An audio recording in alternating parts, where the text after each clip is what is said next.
Everyone, आज हमारे साथ जो मौजूद हैं उनका नाम और उनका तारुफ मैं आपको बताता हूं, लेकिन सबसे पहले मैं आपको अपनी इस सीरीज के बारे में बताना चाहता हूं थोड़ा सा। प्रोफेशनल कीड़ा के नाम से हम एक सीरीज स्टार्ट कर रहे हैं जिसमें हम बहुत सारे प्रोफेशंस के लोगों को बुलाएंगे और उनसे बात करेंगे कि आखिर वो प्रोफेशन इख्तियार किया कैसे जाता है, उसमें काम कैसे किया जाता है, और आखिर एक डॉक्टर, इंजीनियर, एक सीएसएस ऑफिसर, एक आर्मी, नेवी, कोई भी दुनिया का आपको काम करना है, बना कैसे जाता है। सबसे पहले मैंने जो मेरे एक बहुत अच्छा दोस्त है उमैर खलील, आपको दिख रहे होंगे वीडियो में। कैसे हो उमैर? ठीक ठाक है आप? ठीक है। हाँ, आप करके बात करूं या नॉर्मल आप जनाब जरूरी है? जो आपको ठीक लगे। जो आपको अच्छा लगे। खैर, उमैर जो है वो एक सीएसएस ऑफिसर हैं। इनकी एकेडमिक क्वालिफिकेशंस बड़ी सिंपल सी हैं। इन्होंने आपने सर आप खुद बताएं, वैसे मैं बताऊंगा ना लोग बोलेंगे बोर कर रहा है, आप बताएं आपने क्या किया। मैंने सोचा अच्छा, था मैं बताऊंगा लेकिन आप बताएं। मैं और आप दोनों एक साथ थे बहरिया कॉलेज में, क्लास 1 से लेके सेकेंड ईयर तक। और हमने और बायो क्यों चूज की थी? मैंने और आपने दोनों ने प्री मेडिकल में किया था इंटरमीडिएट, क्योंकि हमें लगता था कि मैथ्स बहुत मुश्किल है। तो हम दोनों ने इसीलिए हम और हमारे कॉलेज में दो ही ऑप्शंस थे, और उन दो ऑप्शंस में एक प्री इंजीनियरिंग था और एक प्री मेडिकल था। तो हम प्री एक मेडिकल में ऑप्शन गए था थे। लेकिन वो इवनिंग शिफ्ट में था, कॉमर्स, और इवनिंग में हमें कॉमर्स। पढ़ना नहीं था। हाँ, इवनिंग में नहीं पढ़ना था। तो हम दोनों ने साथ मेडिकल चूज किया और एक साथ एक क्लास फेलोज थे। और प्री मेडिकल करने के बाद मेरा मेडिकल में जाने का इरादा नहीं था, मेरा इरादा सीएसएस का ही था स्कूल के ज़माने से। तो इसलिए मैंने मास्टर्स इंटरनेशनल रिलेशंस में किया कराची यूनिवर्सिटी से, which was my only choice. मैंने किसी और यूनिवर्सिटी में अप्लाई नहीं किया और किसी और जॉब के लिए भी अप्लाई नहीं किया। इंटरमीडिएट किया, फिर उसके बाद इंटरनेशनल रिलेशंस में डिग्री ली, मास्टर्स किया, और उसके बाद जो है वो सीएसएस के लिए तैयारी करनी शुरू कर दी। अच्छा, तो सारी मेरी बातें उमैर, दो तीन चीजें जो मैंने उमैर की जिंदगी में देखी हैं, और सीएसएस ऑफिसर ये बना है, हम दोस्तों में से ये वाहिद है जिसको मैं जानता हूँ। मतलब वो पूरे बैच में से जो 100-150 लड़कों का था।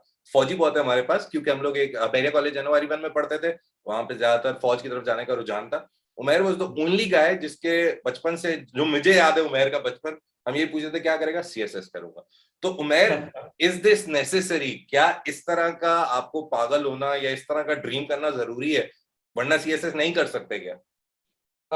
देखिए, टू सम एक्सटेंट पैशन किसी भी आपको करियर में, अगर आपको सक्सेस चाहिए तो आपको आपके अंदर एक पैशन होना चाहिए उस करियर को परस्यू करने के लिए।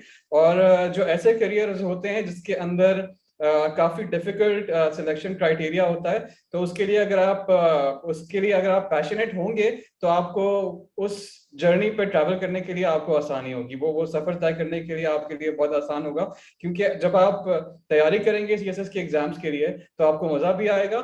और अगर आप प्रोफेशनल फील्ड के अंदर जब एग्जाम देके आ जाएंगे, तो चूंकि वो आपका पैशन है, तो आपको हर रोज जब आप अपनी जॉब पे गुजारेंगे तो आपको अपनी उस पैशन की फुलफिलमेंट मिलेगी। तो इसीलिए जो है वो, अगर आप पैशनेट हैं तो आपको बहुत ज्यादा एडवांटेज है सीएसएस के लिए।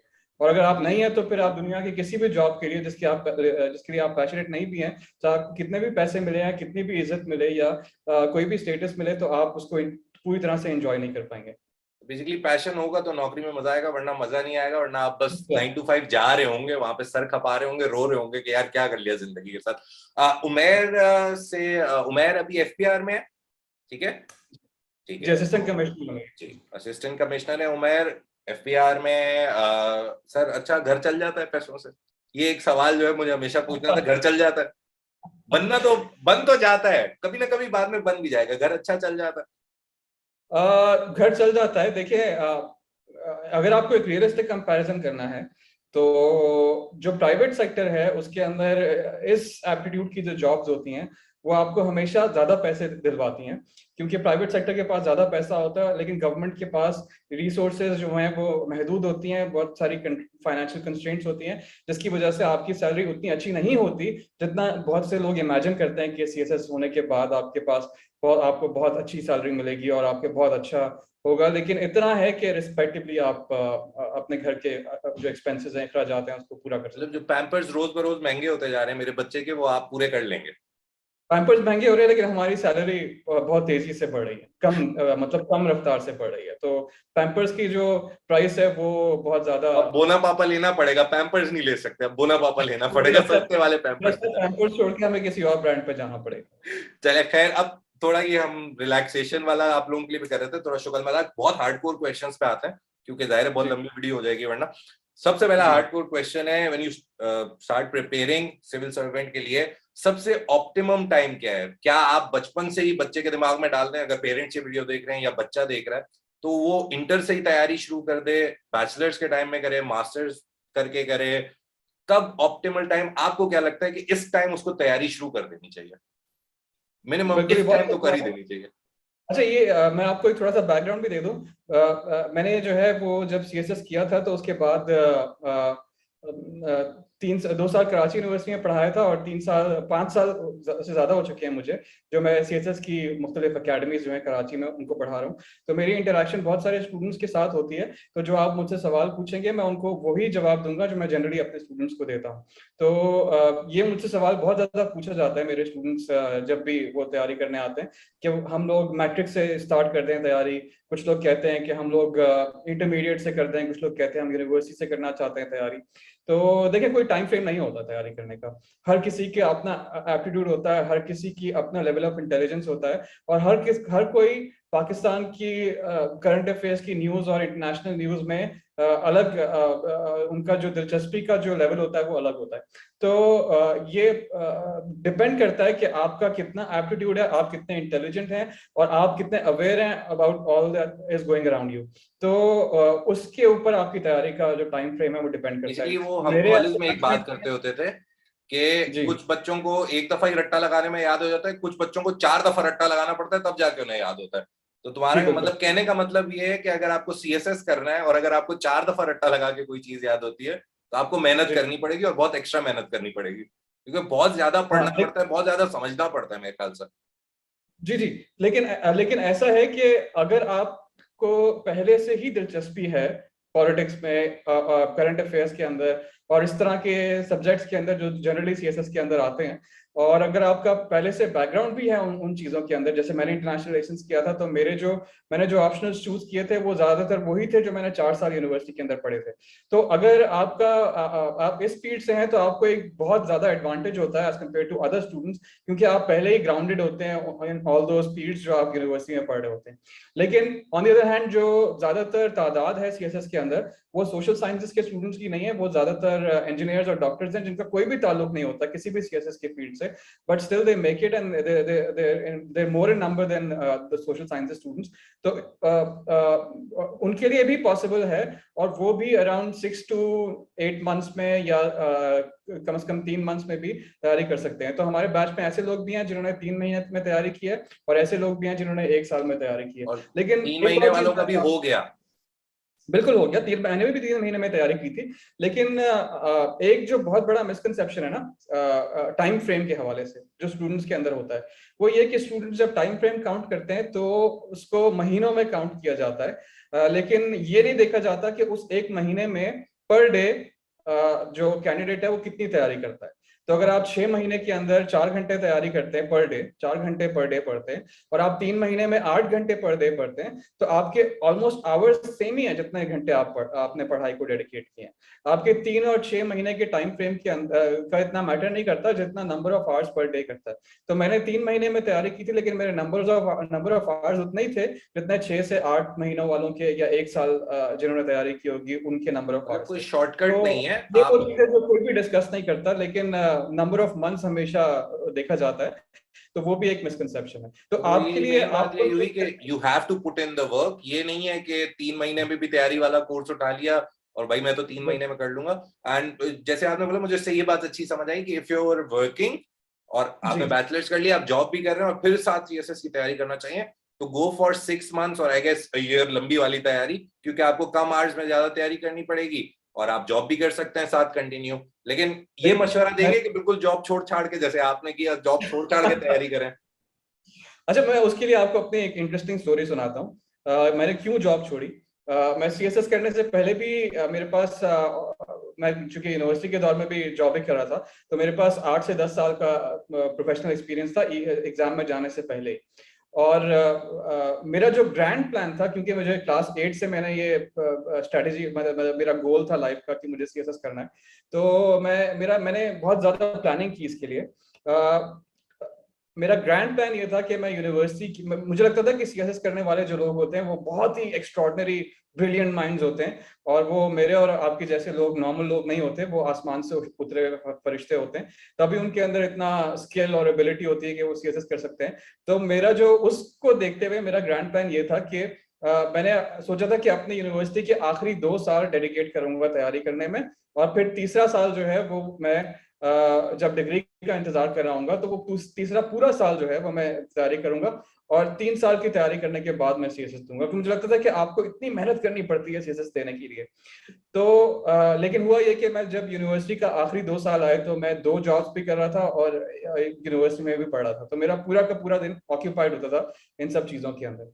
तो मेरा जो ग्रैंड प्लान था उसमें से 1 साल कम हो गया, क्योंकि मैं यूनिवर्सिटी के लास्ट ईयर, 1 साल मैंने जाया कर दिया और यूनिवर्सिटी का लास्ट ईयर आ गया। लेकिन लास्ट ईयर आपको पता है कि कोई भी पढ़ने के मूड में नहीं होता, क्योंकि जो फाइनल ईयर होता है वो सबसे कम पढ़ाई के लिहाज से पार्टी वो टाइम साल होता है सबसे, वो पार्टी टाइम होता है। तो मैं तो पार्टी नहीं कर रहा था, मैं 2 जॉब्स कर रहा था और यूनिवर्सिटी में भी पढ़ा था। लेकिन वो इस ऑक्यूपेशन की वजह से, इस मेरे जो बिजी रूटीन है, शेड्यूल की वजह से मेरे यूनिवर्सिटी का आखिरी साल भी बिल्कुल बगैर तैयारी किए चला गया। तो 3 साल में से 2 साल मेरे खत्म हो चुके थे, जो मेरा ग्रैंड प्लान था। तो फिर मेरा जो प्लान था वो ये कि जब यूनिवर्सिटी की डिग्री मुझे मिलेगी तो मैं उस साल में तैयारी करूंगा। यानी मेरे पास अब 1 साल था, जो वो 3 साल मैंने रखे थे अपने पास। तो उस 1 साल में से पहले 6 महीने मैंने सिर्फ प्लानिंग करने में गुजार दिया। वो जो होता है ना डे ड्रीमिंग, आप सोचते हैं कि आप ये करना हाँ, चाहते मैं हैं, वो कल करना चाहते पढ़ूंगा और परसों हैं, शुरू कल करूंगा। पढ़ूंगा।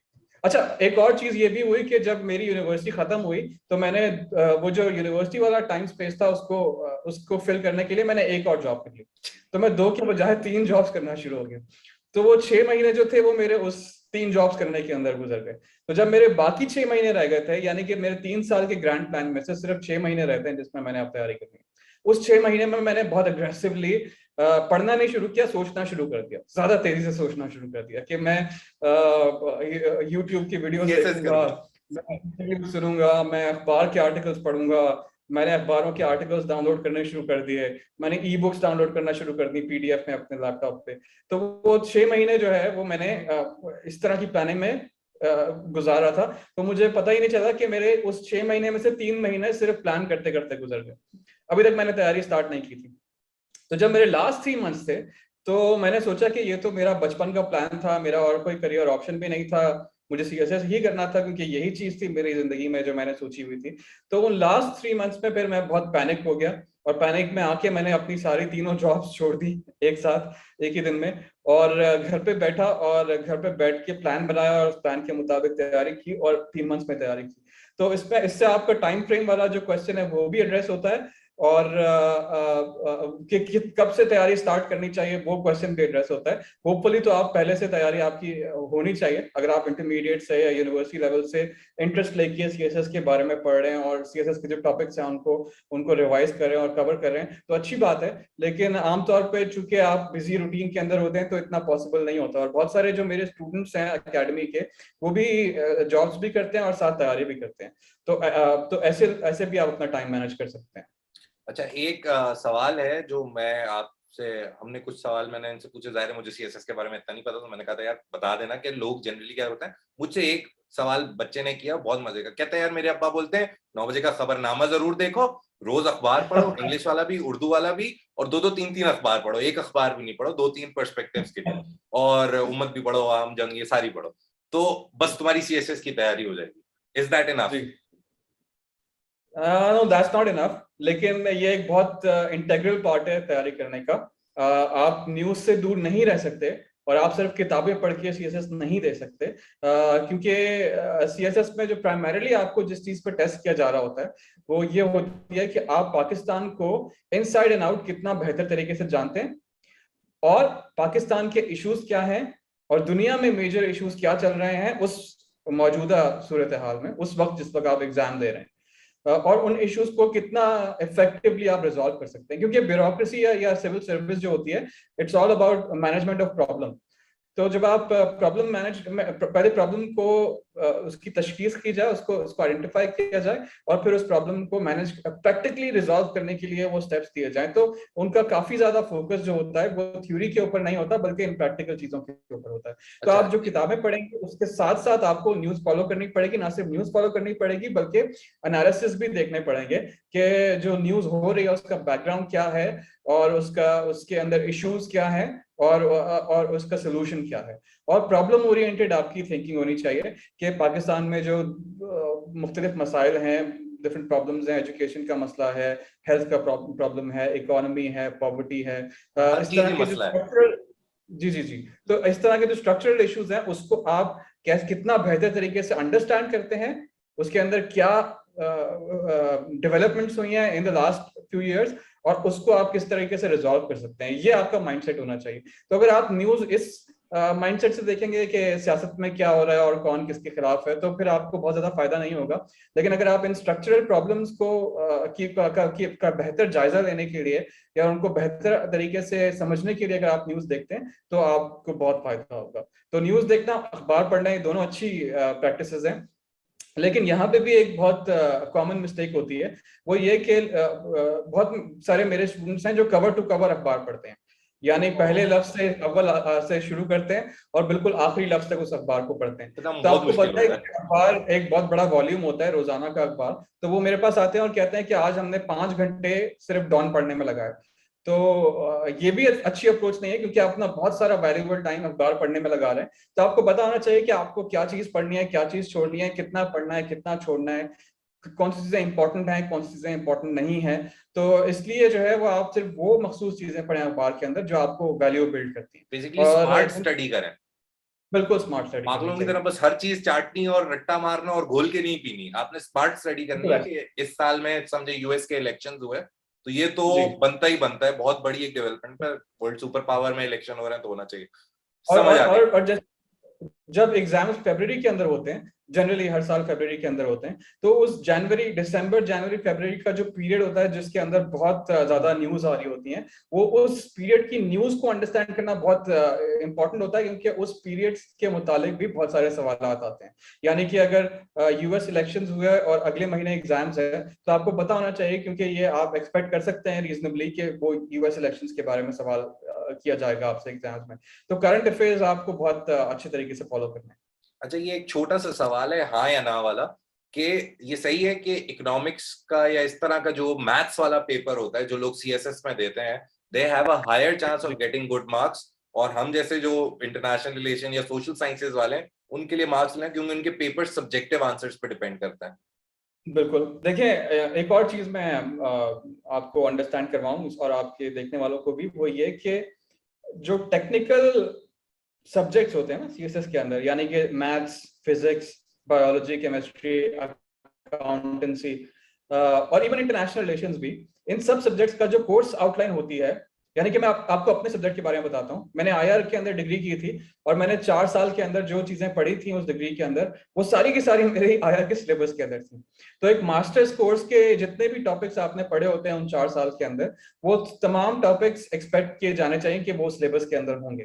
तो अगर आप इतने अच्छे स्टूडेंट हैं कि आप मेडिकल डॉक्टर होते हुए भी मैथ्स का पेपर ऑप्ट करते हैं, तो आपको वो सारी चीजों के बारे में नॉलेज होनी चाहिए इतनी अच्छी कि आप एक 4 साल के मास्टर्स के स्टूडेंट से compete कर सकें। तो वो बहुत मुश्किल होता है। तो यूजुअली इस तरह के टेक्निकल कोर्सेज जो होते हैं मैथ्स और अकाउंटेंसी, वो लोग लेते हैं आमतौर पे, वैसे तो एक्सेप्शंस भी होती हैं, लेकिन आमतौर पे वो लोग लेते हैं जिनके पास डिग्रीज होती हैं उन सब्जेक्ट्स के अंदर। और ये बात काफी हद तक ठीक है कि अगर आप कोई ऑब्जेक्टिव नेचर का पेपर लेंगे, जैसे कि अकाउंटेंसी या मैथमेटिक्स, तो आपके मार्क्स आने के ज्यादा हाई स्कोरिंग के चांसेस होंगे। लेकिन उन्होंने जो ऑप्शनल सब्जेक्ट्स की सिलेक्शन है वो इस तरह से की है कि कोई भी बंदा सिर्फ टेक्निकल सब्जेक्ट चूज नहीं कर सकता, हाँ, उसको लाजमी कोई ना कोई सोशल साइंसेज के सब्जेक्ट्स भी एक दो चूज तो करने उठाने ही पड़ेंगे। क्रिमिनोलॉजी है, हैं। फेमिनिस्ट स्टडीज है, बहुत सारे सब्जेक्ट्स ऐड भी हुए हैं। मेरा भी इरादा था, मैंने एक दफा सिर्फ सब्जेक्ट्स देखे थे और बस मेरा दिल उठ गया था, तो मुझे आइडिया है थोड़ा सब्जेक्ट्स का। लेकिन एक चीज है कि जो लोग सीएसएस के अंदर टॉप स्कोरर्स होते हैं, वो टॉप स्कोर इसलिए करते हैं क्योंकि उनके एक या दो सब्जेक्ट्स में अच्छे मार्क्स आते हैं। सीएसएस की जो स्कोरिंग ट्रेंड है वो इस तरह का नहीं है जैसे हमारे क्लास, मेरे और आपकी क्लासरूम में होता था। आप तो हमेशा फर्स्ट आते थे क्लास में, तो आपको ज्यादा बेहतर पता होगा। मुझे आज भी नहीं याद मैं कैसे आता था, बस आ जाता था। जो फर्स्ट, जैसे आप फर्स्ट आते थे तो आपके 90% मार्क्स होते थे, लेकिन जो बिल्कुल लास्ट आता था क्लास के अंदर उसके 50% मार्क्स होते थे। तो ये बड़ा मार्जिन होता था जिससे लोग पास या फेल होते थे, या हाई स्कोर या लो स्कोर करते थे। तो सीएसएस में ऐसा नहीं होता। सीएसएस में जो मार्जिन होता है वो बहुत कम होता है, यानी कि जो टॉप स्कोरर होता है वो भी 60-70% पर होता है, और जो बॉटम स्कोरर होता है वो 50-60% पर होता है। तो जो फर्क पड़ता है वो इन्हीं एक दो सब्जेक्ट्स की वजह से पड़ता है जिसके अंदर वो हाई स्कोर लेते हैं। बाकी सब सब्जेक्ट्स में ऑलमोस्ट जो टॉप स्कोरर्स हैं वो भी एवरेज मार्क्स लेते हैं। तो आपको ये चीज भी देखनी पड़ेगी कि सब्जेक्ट सिलेक्शन इंपॉर्टेंट होती है टू द एक्सटेंट कि आप अपनी एबिलिटीज को मैक्सिमाइज करें, और जिस चीज में आप बेहतर हैं, मेरी तो सबको यही राय होती है अपने स्टूडेंट्स को कि वो जिस सब्जेक्ट में बेहतर है उस सब्जेक्ट को ही चूज करें ताकि उनके मार्क्स स्कोरिंग की ज्यादा प्रोबेबिलिटी हो।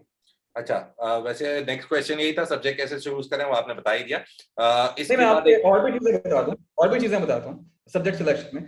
वो ये है कि एक मिसकंसेप्शन ये है, और एक नहीं है, एक 10,000 है, बहुत लेकिन हद हाँ, ये वन ऑफ द मिसकंसेप्शंस क्या है उन बताएं। 10,000 में से एक तो करते हैं। जो बहुत सारी एकेडमीज हैं ये भी इस मिसकंसेप्शन को आगे लेके जाते हैं, और ये मेरा थोड़ा थोड़ा कंट्रोवर्शियल ओपिनियन है। वो ये कि एकेडमीज वाले चूंकि वो फॉलो कर रहे होते हैं सीएसएस के स्कोर को हर साल, क्योंकि वो प्रोफेशनल्स हैं और वो हर दफा देख रहे होते हैं, और उनकी नजर होती है कि कौन से सब्जेक्ट्स हाई स्कोर कर रहे हैं और कौन से सब्जेक्ट्स लो स्कोर कर रहे हैं। तो वो ट्रेंड्स बनाने की कोशिश करते हैं। वो कहते हैं कि ये देखो इस सब्जेक्ट में ज्यादातर लोग हाई स्कोर करते हैं, तो ये सब्जेक्ट चूज कर लो, और इस सब्जेक्ट में लोग इतना हाई स्कोर नहीं करते तो ये सब्जेक्ट चूज ना करो। ये ट्रेंड्स बनाने वाली जो प्रैक्टिस है ये सिर्फ किसी हद तक आपको हेल्पफुल हो सकती है। उससे आगे जो है वो आपकी लक और आपकी एप्टीट्यूड पर डिपेंड करता है। यानी कि जो हाई स्कोरिंग ट्रेंड वाले सब्जेक्ट्स होते हैं उन सब्जेक्ट्स में भी लोग फेल होते हैं, और काफी सारे लोग फेल होते हैं। और जो लो स्कोरिंग वाले ट्रेंड वाले सब्जेक्ट्स होते हैं उसमें भी लोग अच्छा स्कोर कर सकते हैं। तो ट्रेंड का मतलब ऑटोमेटिकली ये नहीं है कि अगर आपने सोशियोलॉजी का ट्रेंड अच्छा है और आपने सोशियोलॉजी चूज किया तो आप जो है वो अच्छे मार्क्स टॉप आने कर की लेंगे। गारंटी है आपको, ऐसा नहीं है। और दूसरी चीज ये भी है कि ट्रेंड्स एफपीएससी वालों ने भी ये देख लिया है, यानी कि फेडरल पब्लिक सर्विस कमीशन जो सीएसएस कंडक्ट करता है एग्जाम, उन्होंने देखा कि लोग ट्रेंड्स की वजह से कभी बहुत सारे स्टूडेंट्स एक सब्जेक्ट से निकल के दूसरे सब्जेक्ट में जाते हैं, और दूसरे सब्जेक्ट से निकल के तीसरे सब्जेक्ट में जाते हैं। तो वो ओवर क्राउड करने के लिए, ये मेरा अपना पर्सनल ओपिनियन है, ये कोई ऑफिशियल बात नहीं है, जो मैं असेस करता हूँ जिस तरह से उन चीजों को वो मैं आपको बता रहा हूँ कि वो कुछ हाई स्कोरिंग ट्रेंड्स का एक साल में ट्रेंड ऐसा आता है जो कि बहुत लो स्कोरिंग होता है। यानी कि मैं आपको एग्जांपल देता हूँ, जैसे कि अकेडमीज वाले कुछ सालों पहले तक स्टूडेंट्स को ये बताते थे कि अमेरिकन हिस्ट्री जो है वो बहुत हाई स्कोरिंग सब्जेक्ट है। अब अमेरिकन हिस्ट्री ऐसा सब्जेक्ट है जो कि हमारे ज्यादातर इदारों में एजुकेशन इंस्टीट्यूट में पढ़ाया नहीं जाता। हम इंडो पाक हिस्ट्री पढ़ते हैं, to some extent Pakistan history भी पढ़ते हैं, लेकिन टू सम एक्सटेंट यूरोपियन और ब्रिटिश हिस्ट्री भी पढ़ते हैं, क्योंकि वर्ल्ड वॉर्स और ये सब हाँ, जो पार्ट है वो यूरोपियन हिस्ट्री का है। लेकिन अमेरिकन हिस्ट्री बहुत कम पढ़ाई जाती है। लेकिन उसके बावजूद भी पाकिस्तान के अंदर अमेरिकन हिस्ट्री चूज करने वालों की तादाद बहुत ज्यादा थी।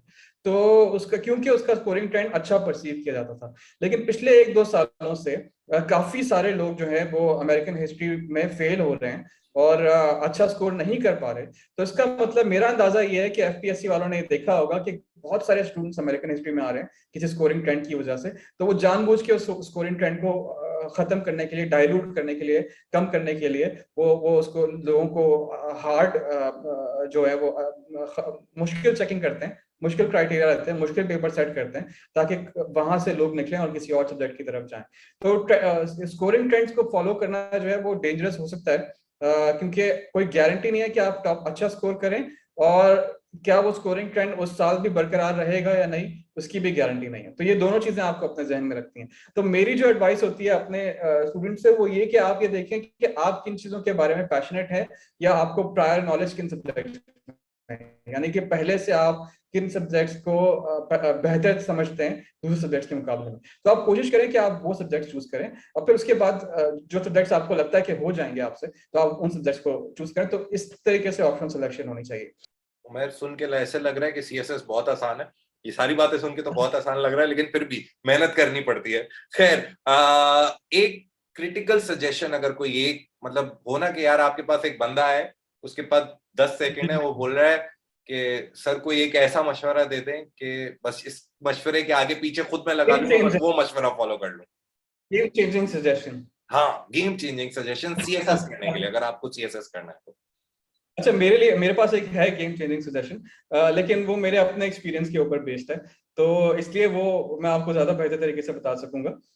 ये ऐसे सजेशन नहीं है जो आमतौर पे आपको जनरली कोई अगर आपको एडवाइस दे तो उसमें आपको मिल सकती है, क्योंकि ज्यादातर लोगों की ये सर्कमस्टांसेस, उनके हालात ऐसे नहीं थे जैसे मेरे थे जब मैंने तैयारी की थी।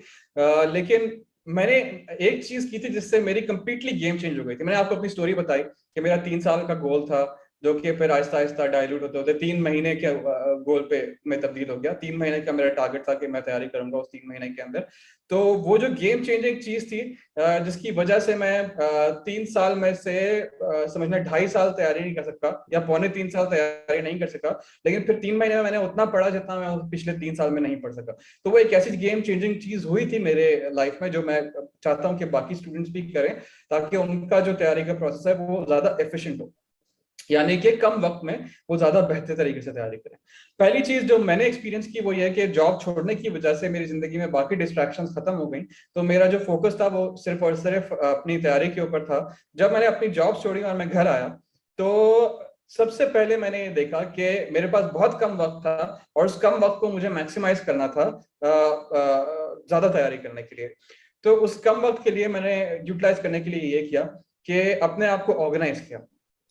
वो ऑर्गेनाइजेशन जो थी वो मेरे जिंदगी से मिसिंग थी पहले 3 सालों में। मैं ऑर्गेनाइज नहीं था और मेरी थॉट्स बहुत स्कैटर्ड थी, और मैं इधर उधर की चीजों के बारे में सोच रहा था, लेकिन पढ़ नहीं रहा था। बहुत इंपॉर्टेंट चीज है कि पढ़ नहीं रहा था, सिर्फ प्लान कर रहा था कि इस तरीके से पढ़ना चाहिए, ये बेस्ट स्ट्रैटेजी होगी, ये फलां बुक पढ़नी चाहिए। मेरे पास 2000 से ज्यादा का कलेक्शन बन गया था ई बुक्स का, जो मैंने डाउनलोड की थी इंटरनेट से, लेकिन मैंने पढ़ी एक भी नहीं थी। तो वो क्योंकि मतलब मैं इसका मतलब ऑर्गेनाइज फिजिकल बुक ले लें, ज्यादा बेहतर, ई बुक्स ना लें। वो तो आपको जो भी सूट करे आप वो करें। लेकिन जब जब मैं पहले दिन घर आया उस 3 महीनों का, यानी कि पहले 1-2 दिन, तो मैंने 1 या 2 दिन स्पेंड किए 2 चीजें करने में। पहली चीज ये कि मैंने अपना एक वीकली टाइम टेबल बनाया, यानी कि मंडे को ये 2 सब्जेक्ट करूंगा, ट्यूसडे को ये 2 सब्जेक्ट करूंगा। अगर आपके पास 12 दिन हैं और आप हर दिन को 2 सब्जेक्ट भी एलोकेट करें, तो आप हफ्ते में 6 दिन में 12 सब्जेक्ट की तैयारी कर सकते हैं, और एक दिन आपको छुट्टी भी मिल जाएगी। तो वो जो संडे की हॉलीडे है मैंडेटरी, वो भी आप ले सकते हैं। तो 12 सब्जेक्ट्स को मैंने डिवाइड किया, 2 सब्जेक्ट्स पर डे, और अपना वीकली टाइम टेबल बनाया।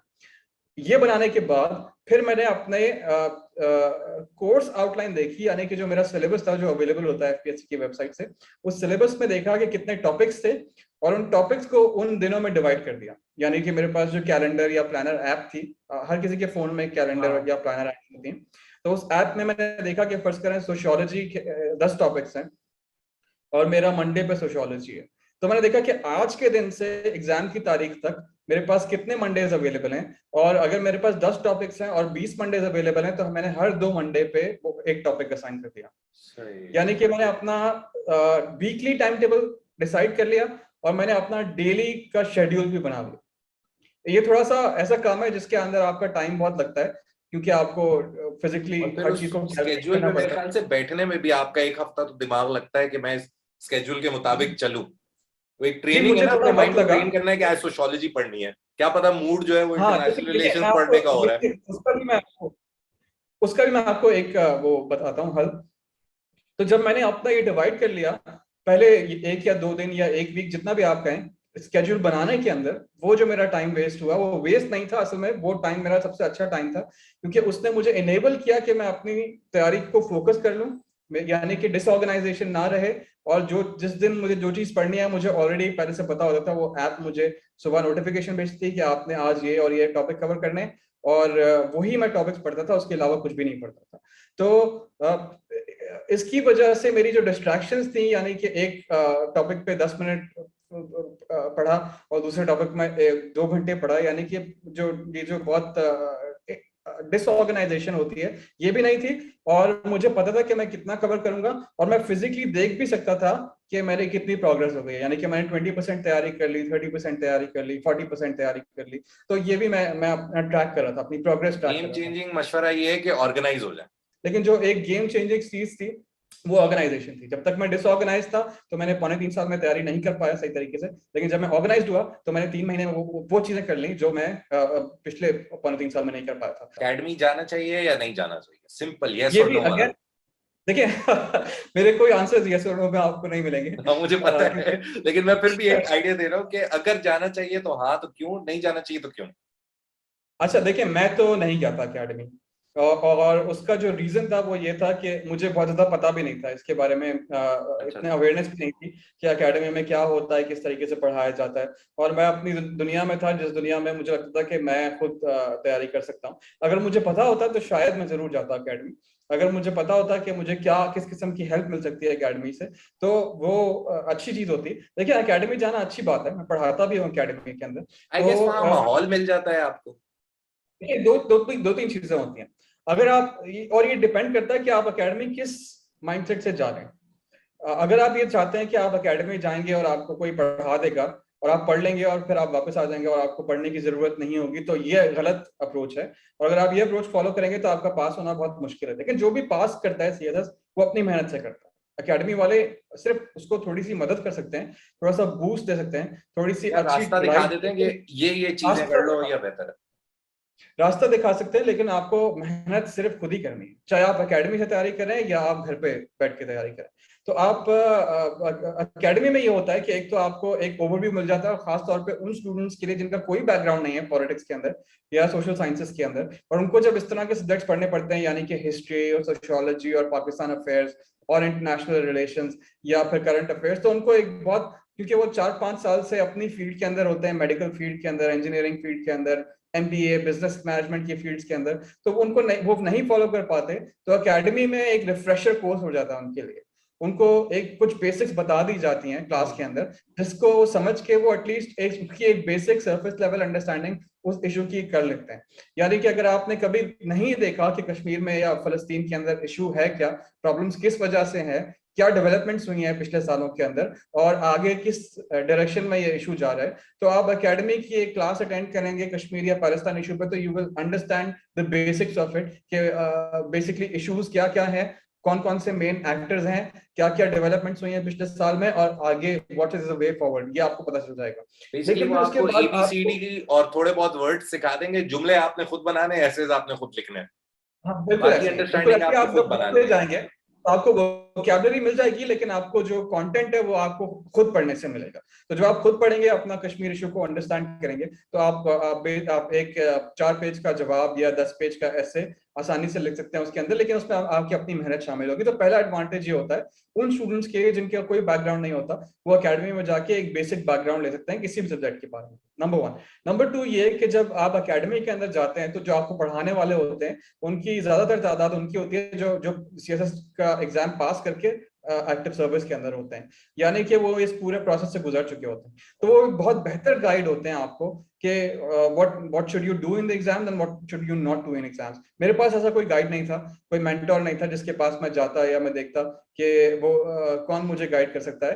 तो वो जब उन्होंने मुझे, वो जो एकेडमी के अंदर आपको गाइडेंस मिलती है वो बहुत इनवैल्यूएबल होती है, बहुत कीमती होती है। तो वो गाइडेंस आपको मिल सकती है। तीसरी चीज ये कि अगर आप आंसर्स की प्रैक्टिस करते हैं, यानी कि पास पेपर्स सॉल्व करते हैं, एसेज लिखते हैं प्रैक्टिस करने के लिए, तो वो आपके पेपर्स चेक कर सकते हैं और आपको कंस्ट्रक्टिव फीडबैक दे सकते हैं। ये भी मेरे, जब मैं तैयारी कर रहा था तो मेरे पास कोई ऐसा शख्स नहीं था जो मुझे इस तरह का फीडबैक दे सके। तो ये बहुत अहम चीज होती है, और मैं तो एडवाइस भी करूंगा ज्यादातर लोगों को कि अगर वो अकेडमी नहीं भी जाते तो अपने आसपास कोई ऐसा ढूंढें, कोई ऐसा शख्स जिसने ऑलरेडी एग्जाम पास किया है, या वो कोई प्रोफेसर है या वो कोई एक्सपर्ट है उस फील्ड के अंदर, कि वो आपको कंस्ट्रक्टिव फीडबैक दे। क्योंकि देखिए आप एक तैयारी जो है ना वो एग्जाम के लिए कर रहे हैं, और आपका पेपर जो होता है वो, मैं हमेशा अपने स्टूडेंट्स को बताता हूँ कि आपकी सीवी एग्जामिनर के पास नहीं जाती। जो शख्स आपका पेपर चेक कर रहे होते हैं, आपका जो पेपर होता है वो आपकी सीवी होती है। तो आपको अपनी सीवी स्ट्रांग बनानी है, उसके लिए आपको अपना पेपर ऑप्टिमाइज करना है, यानी कि सबसे अच्छे तरीके से अपने पेपर में अपने आर्ग्यूमेंट्स को प्रेजेंट करना है। अच्छा, तो बड़ी वो हेडलाइंस जिस डालने से कोई फायदा होता है? मुझे तो नहीं लगता, लेकिन अगर आप अपने आंसर को ऑर्गेनाइज करेंगे इनटू सब हेडिंग्स और सब हेडिंग्स, तो आपके एग्जामिनर को बहुत आसानी होगी आपके आंसर को नेविगेट करने के लिए। तो मुझे लगता है कि जब आप, क्योंकि मैंने खुद भी कराची यूनिवर्सिटी में जब मैं पढ़ाता था तो मैं पेपर चेक करता था, तो मुझे ज्यादातर वही पेपर अच्छे लगते थे जिन्होंने अपने आंसर को ऑर्गेनाइज किया होता था। तो अगर आप ऑर्गेनाइज करते हैं तो आपकी ऑर्गेनाइजेशन स्किल भी नजर आती है और आपकी अंडरस्टैंडिंग भी नजर आती है एग्जामिनर को, और उसको मोस्ट इंपॉर्टेंटली उसको पढ़ने में भी आसानी होती है, क्योंकि 10 से 20 हजार कैंडिडेट्स हर साल अप्लाई करते हैं सीएसएस के लिए, और पेपर्स के जो वॉल्यूम होता है वो बहुत ज्यादा होता है। तो अगर आप हेडिंग्स देके अपने आंसर को ऑर्गेनाइज करेंगे तो आई थिंक उनके लिए ज्यादा बेहतर होगा। और जितना बेहतर आप बनाना चाहते हैं अपने पेपर को, इजी टू रीड और इजी टू नेविगेट बना सकते हैं, उतने आपके अच्छा स्कोर करने के ज्यादा चांसेस होंगे। लेकिन बहुत सारे लोगों का फोकस ग्लिटर पेन्स और कलरफुल फूल हेडलाइंस और पत्तियां हेडिंग, बनाने पे होता है, फूल पत्तियां मेहंदी वो के डिजाइन वो बना रहे होते हैं फोकस राइटिंग में। एफ वो जो है वो फोकस ऐसे घूम के यहाँ से आके ऐसे एफ बनाना होता है। देखिए, अगर आपकी प्रेजेंटेशन बहुत ज्यादा खराब है पेपर के अंदर, और अगर आपने बहुत सारे काटा पीटी किया और बहुत सारे चीजों को कैंसिल आउट किया फिर आगे, और बहुत गन मचाया यानी कि अपने आंसर शीट के अंदर, तो इसका मतलब ये है कि आपके पास टाइम मैनेजमेंट की स्किल नहीं है। देखिए, हाँ, इसका लाइवलीहुड यही है कि आप 25 मिनट के अंदर अपने आंसर को स्क्वीज इन नहीं कर सकते।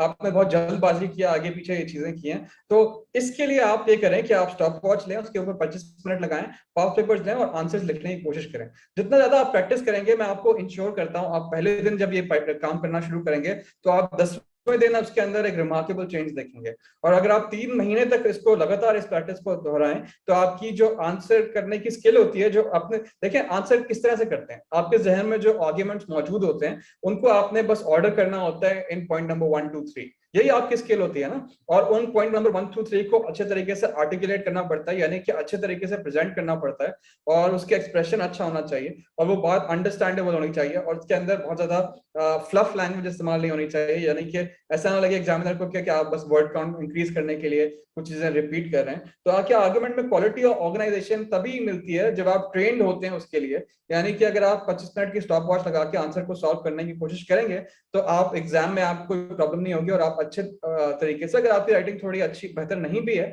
तो आप साफ सुथरा ऑर्गेनाइज्ड आंसर लिख सकते हैं, because you been trained for all these months जो आपने पास पेपर रिजॉल्व करने की कोशिश की थी। तो ये एक अच्छी एडवाइस है उन लोगों को। अच्छा भाई, हमने उमैर से बात की। Umair is an assistant commissioner. मैंने ये सारा इंट्रो इनका लिखा हुआ था, लेकिन मैंने खुद नहीं बोला, मैंने आंसर्स में वो कहीं ना कहीं इन्होंने भी जोड़ दिया और मैंने भी, क्योंकि ज्यादा बेहतर वही लगता है। एक लंबा चौड़ा इंट्रो स्टार्ट में बहुत बोरिंग हो जाता है।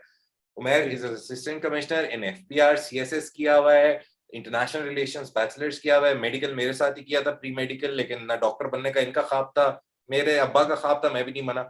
तो मैथ्स बुरी लगती थी हमें, इसलिए हमने प्री मेडिकल किया। इन्हें सीएसएस करना था, मुझे पता नहीं क्या करना था, मैं जर्नलिस्ट बन गया। तो मेन बात इनकी जो मोटे मोटे पॉइंट्स हैं वो जल्दी जल्दी समराइज कर लेते हैं। तैयारी के लिए कहते हैं, अगर आपका पैशन है सीएसएस, तो ऑटोमेटिकली आपके अंदर एक होगा कीड़ा कि आप इंटरनेशनल न्यूज को भी फॉलो कर रहे होंगे, पाकिस्तानी न्यूज को भी फॉलो कर रहे होंगे। दूसरी मेन चीज, तैयारी करनी कब है? 3 महीने में भी एकेडमी कराती है, 6 महीने में भी कराती है, बट 3 महीने की जो तैयारी है वो भी उतना ही टाइम मांगती है, ज्यादा रिग्रेस हो जाती है फिर। तो या तो आप सारा कुछ छोड़ के 3 महीने में तैयारी करें, और अगर 6 महीने या साल या 8 महीने में कर रहे हैं तो आप शायद जॉब शॉप कर पाएंगे थोड़ा बहुत। तीसरी चीज जो मुझे इनकी बातों से समझ आई, जो एक गेम चेंजिंग मशवरा था, कि तैयारी करने से पहले ऑर्गेनाइज हो जाए। वीक में कितने कौन से सब्जेक्ट्स पढ़ने हैं, कब पढ़ने हैं, कितना पढ़ना है उन सब्जेक्ट्स को, आपके पास टाइम कितना है, ये सारी ऑर्गेनाइजेशन कर लें। एप्स इन्होंने बताई हैं, कैलेंडर की ऐप तो हर किसी के फोन में होती है, ये भी है। बहुत सारे इन्होंने मिथ्स बस्ट किए हैं कि भाई ये फलाना सब्जेक्ट ले लो पास ही पास हो गए, ये ले लो, ये नहीं लेना इसमें तो फेल ही फेल होता है। बहुत सारी चीजें, ये सारी मैं डिस्क्रिप्शन में भी समराइज कर लूंगा इस वीडियो में से, ताकि आपको कल को अगर पूरी वीडियो ना भी देखनी हो तो आप वो एक पूरा जो ऐसे है कि भाई सीएसएस करने के लिए क्या क्या इंपॉर्टेंट चीज है वो आपको मिल जाए। आखिरी सवाल उमैर, अच्छा, आखिरी सवाल पूछने यस, से पहले आपको ये हाँ, कहना चाहूंगा कि जो आपने इतनी जबरदस्त समरी दी है, आपने अपना अच्छा जर्नलिस्ट होने का सबूत दिया है कि नजर आ रहा मुझे है कि सब आप याद हो गया। मैं अभी कल बाहर सोच रहा हूँ, बाहर बोर्ड लगा दूं सीएसएस एकेडमी का, मैं भी शुरू कर लूं, सब सीख लिया मैंने। खैर, आखिरी सवाल यही है, इस सीएसएस वर्थ इट? जो इतना हवा बनाया हुआ है कि सीएसएस कर लें बस जिंदगी बन जाएगी 7 नस्लों की आपकी, इस सीएसएस वर्थ इट? अच्छा, आपने जो आखिरी सवाल पूछा है वो क्लीन बोल्ड करने वाला सवाल पूछा है, बहुत मुश्किल सवाल पूछा है। मुझे लगता है कि it has been worth it. जो मैंने मेहनत की एग्जाम्स देने के लिए, जो मैंने 1.5 साल ट्रेनिंग का वक्त गुजारा, और अब मैं जो जॉब की इंटेंसिटी है वो भी काफी ज्यादा है, क्योंकि आपको पता है कि एफपीआर बहुत ज्यादा प्रोएक्टिव है आजकल। और हमारा जो ऑफिस का जो शेड्यूल होता है वो बहुत बिजी होता है, बहुत हेक्टिक होता है। तो मुझे लगता है कि ये पूरा जो एफर्ट थी, तैयारी की, ट्रेनिंग की, इंतजार की, और इस जॉब में जो हेक्टिक चीजें हैं, they all been worth it. क्यों? क्योंकि मेरे मेरे अंदर एक पैशन था। ये पैशन नहीं था कि जो जो जो एक घिसा पिटा जवाब होता है कि मुझे आवाम की खिदमत करनी है। ये तो हर किसी के अंदर पैशन होता है, जो अपनी प्राइवेट नौकरी करता है उसके अंदर भी ये पैशन होता है कि अपने मुल्क को बेहतर करे और आवाम को हेल्प आउट करे। ये तो आपका एक जाती पैशन होता है। लेकिन जो मेरा दूसरा पैशन था कि मुझे एक गवर्नमेंट के अंदर काम करना है और पॉलिसी मेकिंग को समझना है और उसकी तरफ कंट्रीब्यूट करना है, ये पैशन मेरा जो है वो फुलफिल हुआ है। और मैंने बहुत सारी चीजें ऐसी सीखी हैं जो मुझे नहीं लगता था कि मैं सीख सकता था अगर मैं सीएसएस नहीं करता। और मैंने ऐसे बहुत सारे दोस्त बनाए हैं जो मुझे नहीं लगता कि मैं बना सकता था अगर मैं सीएसएस नहीं करता। और तो मेरे लिए ये it has been worth it. It was my dream since class 8, और अब मैंने अचीव किया है तो मुझे बहुत अच्छा लगता है। Every single day when I go to office I enjoy it. तो अगर देखें, अगर आपके पास पैशन है ये करने के लिए तो इट्स वर्थ इट। अगर आप पैशनेट नहीं है और आप सिर्फ एक डेस्क जॉब करना चाहते हैं और आपको लगता है कि आप अच्छा परफॉर्म नहीं कर पाएंगे, that might not be worth it for you, क्योंकि उनकी सैलरीज इतनी कंपेटिटिव नहीं होंगी जितनी प्राइवेट सेक्टर में आपको मिल सकती हैं अगर आपका वही एप्टीट्यूड है।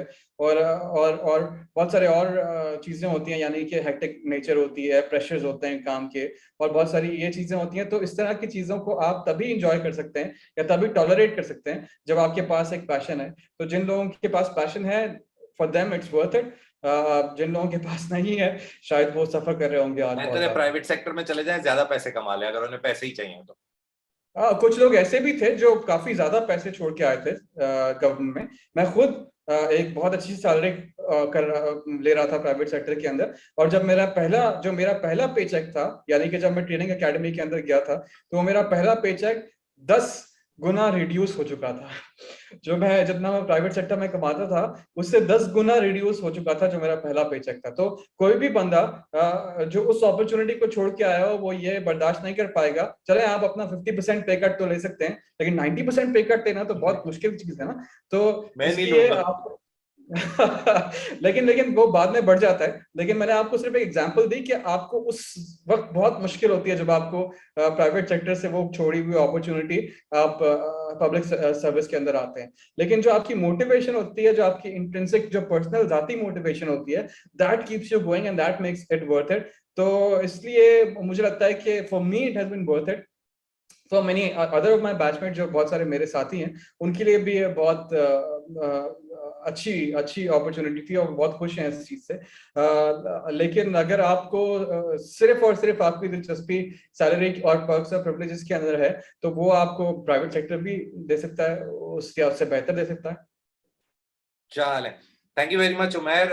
बहुत डिटेल्ड हमने बात की, मुझे लगा था हम 5-10 मिनट में रैप अप कर लेंगे, but it has been good. लेकिन आपको क्योंकि बात करने में मजा ये आता है सब इसलिए डिटेल्स में हम कोई इतना टाइम देना नहीं चाहता, साफ सी बात है। हर सीएसएस वाला बोलता है भाई मैं, तो होता है कुछ, मैंने जहां तक देखे हैं जो पुराने लोग, वो ये होते हैं कि नहीं भाई मैंने मेहनत की, मैं क्यों किसी को सिखाऊं। लेकिन कुछ ऐसे भी होते हैं जो कहते हैं नहीं मैंने मेहनत की, अच्छा शायद नहीं, मेरी मेहनत से कोई और सीख ले। मुझे लगता है ये मिथ है, क्योंकि मेरे जितने भी साथी हैं वो इसी तरह से मुझसे भी ज्यादा हेल्प करते हैं लोगों की। तो मुझे अच्छा, लगता ये है भी कि एक ये और मिथ बस्ट हो गई, हो सीएसएस सकता है वाले कि बहुत अच्छे होते हैं, हेल्प कर लेते हैं। मेरे अलावा जो है वो बाकी सारे बहुत अच्छे हैं। अच्छा, तुम्हारे अलावा सब अच्छे। चले, थैंक यू वेरी मच यार। टिल नेक्स्ट वीडियो, आप सबको अल्लाह हाफिज, एंड उमैर को specially again again again again दोबारा से थैंक यू, क्योंकि it can't be possible without him. मैं 10 किताबें सीएसएस के बारे में पढ़ के आपको सब बता सकता हूँ, लेकिन एक बंदा जो फील्ड में है और जो काम कर रहा है उसको ज्यादा बेहतर पता होता है इंटरनल वर्किंग्स का। तो नेक्स्ट देखते हैं किसी डॉक्टर, इंजीनियर या किसी जियोफिजिक्स के या माइक्रोबायोलॉजिस्ट के बंदे को पकड़ के लाएंगे। I wanted to start with Umair, क्योंकि ये हमारे बैच में से शायद एक वाहिद बंदा था जो एक ऐसी फील्ड में गया जहां बाकी सब देख भी नहीं रहे थे। Everyone was going towards engineering, medical या फोर्सेस। ये बंदा अलग से बैठ के कोने में बोलता था सीएसएस करूंगा, सीएसएस करूंगा। तो I wanted to start with him, क्योंकि पैशन और फिर जॉब दोनों साथ साथ कर रहा है। हम लोग, मेरा भी जर्नलिज्म और पैशन ही बन गया, बट वो बहुत लेट बना, इसको बहुत पहले बन गया था। तो that is why I chose him. अच्छा, आई होप आप लोगों को इनकी बातों से सीखने का मौका मिले। Till next video, Umair thank you. Till next video, take care, अल्लाह हाफिज। अल्लाह हाफिज।